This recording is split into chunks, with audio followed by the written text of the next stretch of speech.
So I love this warm-up because I was able to be sneaky and include all three types of triangles into one. So we know that in our right triangle unit we can encounter, well, we're going to encounter right triangles the whole time. And if we don't have a right triangle, we draw an altitude and we make a right triangle. But you can always use Pythagorean Theorem if you do not know the angles. If you do know the angles, and they have to be special angles like 45, 45, 90, or 30, 60, 90, then you can use those rules that we learned last week. And don't forget that they are also on your formula chart, which you're allowed to use on the assessment and the test. All right, so first one is the easiest one. We have an isosceles triangle. We know the angles are 45 and 45 because 90 divided by 2 is 45. And so we can use our rule, x root 2. So 3 root 2. So that one's a piece of cake. It follows the rules beautifully. All right, now we're going to zoom in to our next triangle. Let's look at this one here. 30, 60, 90s can be the trickiest, especially when an integer is across from 60, and that's what we have in this case. We have an integer across from 60.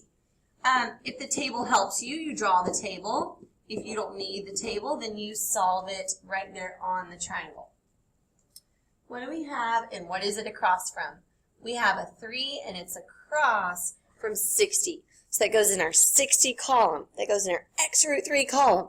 Now, when you don't see a radical 3, it's there. It's just hidden inside the 3. That's kind of like number theory. But anyways, if you want to find the side across from 30, which is the one you always find first, you always find the short leg first, you're going to do the opposite of multiplying by root 3. Right now, x is being multiplied by root 3. We want to undo that. We want to get rid of that root 3. The opposite of multiplying is dividing. So you can go off to the side. You divide it by root 3. You rationalize beautifully. 3 root 3 over 3. Because square root 3 times square root 3 is 3. The 3's cancel, and oh my goodness, look at that. So x, the one across from 30, is root 3. And if you just wanted to be really thorough, you could do the hypotenuse, even though you don't need it. The hypotenuse is 2 root 3. All right, now we're zooming into our last triangle of the warm-up. This triangle, I'm sorry, he's not special. Well, he's very special because he's a right triangle, but he doesn't have any certain angles that give us a clue that we can use a shortcut, that we can use a pattern. So when the triangle's angles are unknown, we always have Pythagorean Theorem to fall back on. A squared plus b squared equals c squared. Square root of 3 squared, the square root and the squared cancel. 52 equals y squared. I think y is 2 root 13, if I remember correctly. When you factor tree the 52, you get 4 times 13. Square root of 4 is 2, so 2 root 13. Page 1 of your homework answers. You've had so many opportunities to practice special right triangles. This was special right triangle homework edition number 3. And towards the end of the homework, it had some more figures that were not right triangles. And you had good practice drawing altitudes and forcing them to be right triangles. You will definitely see that reflected on your assessment and test. Okay, let's look at page 2. This one had some good stuff. This one was a big reminder to us that when we add an integer plus an irrational number, we are not allowed to combine them.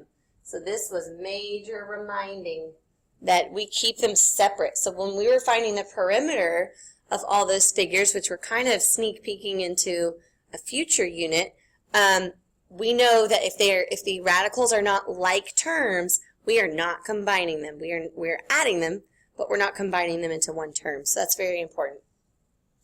All right, what combinations of these squares would form a right triangle? So what do I mean when I say that?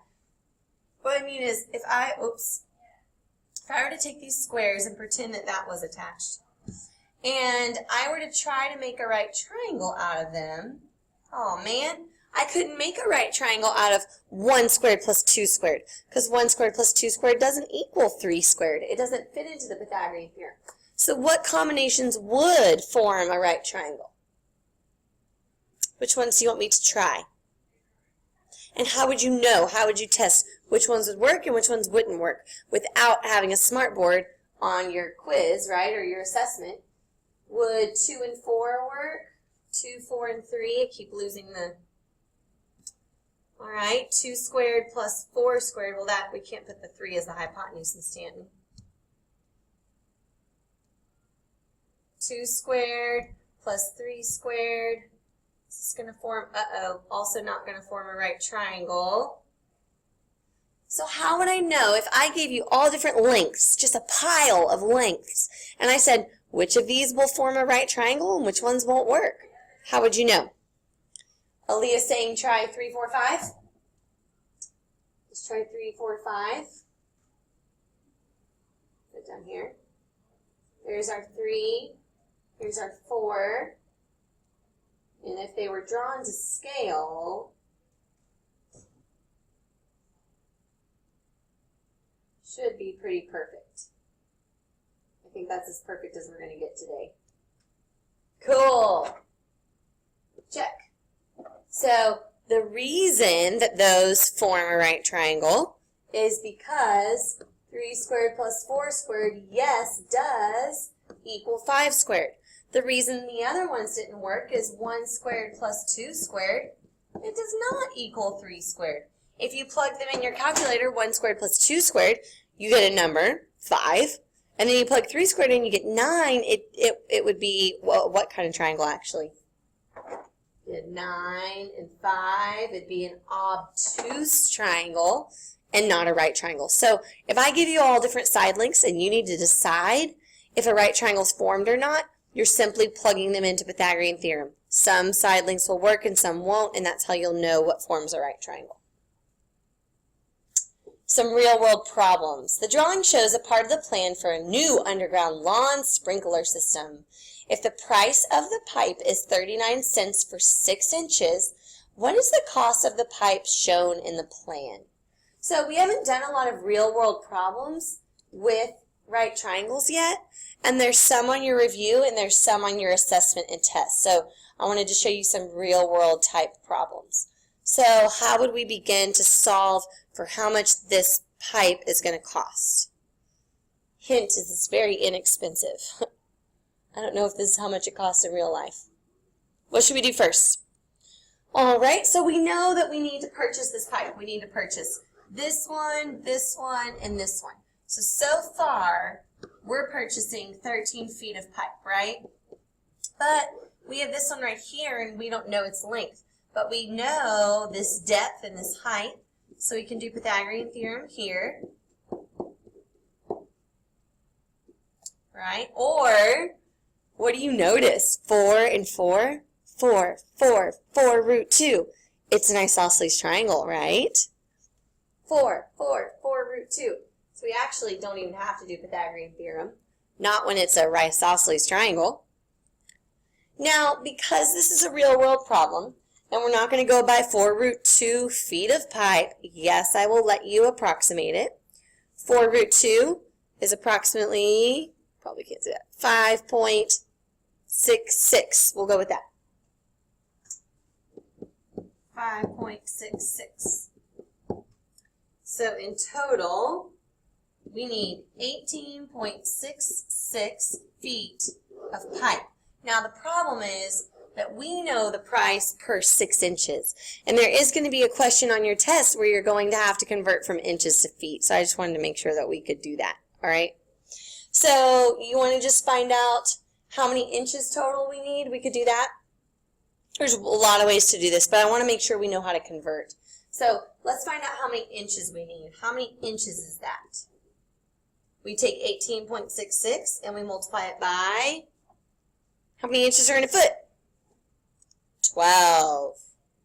So we need 223.92, but the price is for every 6 inches, so we probably want to take that and divide it by 6. All right, 37.32, and we're going to multiply that by the price per 6 inches. Was there an easier way to do this? Absolutely. But I wanted to convert because I knew you were going to have to do that. What are y'all getting? Final price. Yep, so this pipe is going to cost a whopping $14.55. After geometry, Kaylee walks 30 feet east, then 45 feet south to get to lunch. If she could walk through classrooms along a straight path, how many feet would she save on the way to lunch? So, another real-world problem using our knowledge of special right triangles. So, if here's Kaylee right here, she's going to walk 30 feet east, then 45 feet south. And there's lunch. Yummy, that looks delicious. Being sarcastic. All right, so how many feet does she travel to get to lunch from her class, from her geometry class? How many feet? So that's step one. We want to add up her paths. She travels 75 feet to get there, right? She can get a lot of steps on her Fitbit. Okay, now we want to know if she has magical abilities and can just walk through walls, how far her path would be. So what operation are we doing here? All right, so 30 squared plus 45 squared equals this mystery path squared. 30 squared plus 45 squared, 2,925. Once again, real world problem, real world answer. So I am just going to let you approximate that. 54.08. Let's just do an even 54. Okay? So the square root of that was about 54. How many feet would she save means to subtract these two. So 75 minus 54, she would save 21 feet if she woke up with magical abilities that day and could walk through classrooms. Good, y'all's favorite number, 21. Since we haven't done a geometric mean problem in a while, I wanted to show you one because I taught a lesson on it, we had homework on it, but then we haven't talked about it since. And there is going to be one or two on the test. Okay, so geometric mean, you always want to start off by deciding what am I solving for? What am I solving for? And that can help you find the appropriate proportion. Okay, if you flip over to your notes where you took notes on geometric mean, A is the what of the big triangle. What is this segment called? It's not a leg, it's not a hypotenuse. Good. It's the altitude. So we're going to use the proportion that had altitude. That proportion said hypotenuse part 1 over altitude equals altitude over hypotenuse part 2. So you just pick a part, super easy. 16 is to A. 16 is to A as A is 4. And then you cross multiply. 16 times 4 is 64. A squared equals 64. A is the square root of 64. Beautiful answer, 8. All right, now let's find B. B is a leg. So we're going to use the other proportion. The other one says hypotenuse over leg equals leg over adjacent seg. All right, how much is the hypotenuse? 20. 20 over the leg equals the leg over. Okay, which one's adjacent to B? Is it the 16 or the 4? 16 or the 4? Yeah, 16. Cross multiply. Oops. B squared equals 320. Square root both sides. No, this is not a real world problem, so no, you cannot give a decimal answer. So we want to factor tree 320 and getting 8 root 5. What's that factor tree? So B is 8 radical 5. All right, remember to determine if a triangle is acute, obtuse, or right, you do Pythagorean Theorem, and you do it backwards, backwards, backwards, backwards. You write it backwards on purpose. So, which one is our C?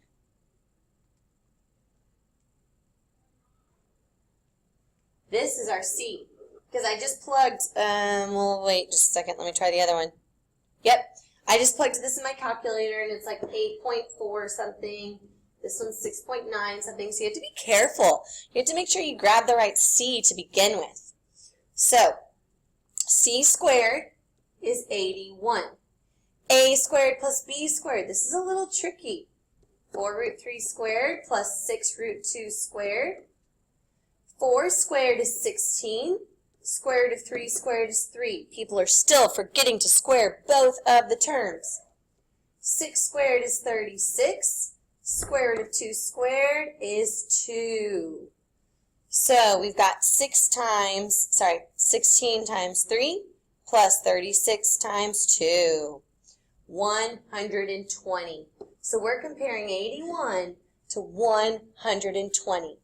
The inequality is going to eat the bigger number because it's super hungry, and that is a less than sign. That is a less than sign. Less than means acute, greater than means obtuse. I'm going to go over it real quick anyways, but y'all did great. Be reminded that on the assessment or test, you might see a figure like this, but the dotted lines might not be drawn. So just be careful. If there's no dotted lines, you have to draw your own altitude. First, we start by doing 21 minus 11. Because we know it's 11 from here to here. Well, that's 10. But we get to split the 10 up between either side. So 10 divided by 2 gives us 5. And then you might have memorized it. That's a Pythagorean triple. 5, 12, 13. You can also do 13 squared minus 5 squared and take the square root of 144 and you'll get 12. Go over it really quick. All right, so this is one of those that you don't do this. This will not help you at all. I know you drew a triangle, but it's not going to help. Always draw the altitude. Always draw the altitude. Always draw the altitude. All right, 22 minus 12 is going to give us 10. So we know this is 12 here. We know this is 10 here. And so then it's 10, 10, 10 root 2. You didn't even have to go that far. The altitude is just 10, and that's what x is as well. All right, let's look at this. We have a isosceles triangle inside a isosceles triangle. We have two of them. So we know that if this is 45 and this is 90, this has no choice but to be 45. So it's x, x, x root 2, 3 root 2, 3 root 2, 3 root 2 root 2, which is 3 times 2, which is really 6. So we have some parts of the perimeter so far. All right. Now if we look at this big triangle, the entire triangle is also 45, 90. So this has to be 45. So it's x, x, x root 2. So we actually didn't need this guy right here because we were going to find the whole side instead. So the perimeter is 6 plus 6, which is 12, plus 6 root 2. No, you cannot combine them. Yes, they are separate terms. 12 plus 6 root 2. All right, all we need to find is y, so we're looking for this side right here. We have 12, and it's across from 90, so that would be 6 root 3, 12. So if you bring this over, this is 6 root 3. Now the 6 root 3 is across from 30, and the rule is x, x root 3 to x. So you just take the side that's across from 30 and you double it.